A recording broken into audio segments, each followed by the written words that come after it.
Երեք ասում էր պատերազմից անցկացրել են ժողովրդին, դժվարությունների միջով անցկացրել են, բերել են այսօրվան, որտեղից սկսում են ձեռքբերումներ։ Այն կնոջ տասած էփած հավի ծիծաղն եկավ։ Ձեռքբերումը ո՞րն է։ Այն, որ ապրանքսկի չեն կարողանում արտահանեն, թե փոշու մեջ կորած օնկոլոգիական վտանգ ներկայացնող քաղաքի միջավայրը, թե ամեն անձրևից հետո քաղաքը գետի վերածած վիճակը, որը ասեն։ Երևի ձեռքբերումը ձեր մոտ է, տներ եք առնում, գնում ճոխտեղեր հանգստանում եք, Ալենը պետբյուջեի հաշվին ախրանայով գնում է ֆիթնես պարապելու, երևի դա նկատի ունեք։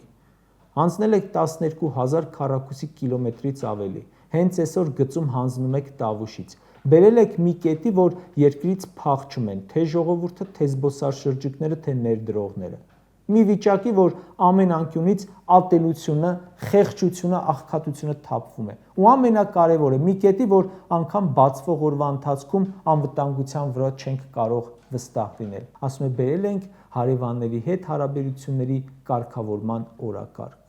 Ու երբ կլինի, Նիկոլի օրոք, երբեք։ Ասում է, բերել ենք խաղաղության համաձայնագրի տեքստի վերջնականացում։ Երբ կստորագրվի, ամենայն հավանականությամբ Նիկոլի օրոք, երբեք։ Ասում է, բերել ենք խաղաղության խաչմերուկ նախագիծ։ Երբ կսկսի աշխատել,